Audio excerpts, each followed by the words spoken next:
So I just asked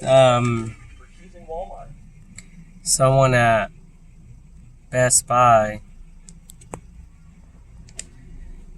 what I could do to prevent my camera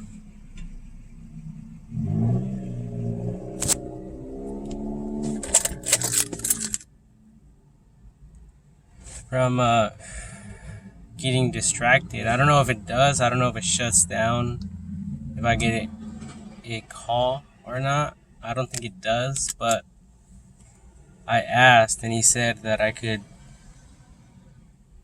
put it in airplane mode, and I never thought about that till he brought it up and to my attention. So, super smart guy. So if you guys are having problems with, hackers or someone interfering or any interference with the camera recording, that's one way to do it. And I tried it. I put it on airplane mode and I recorded, and it works. So,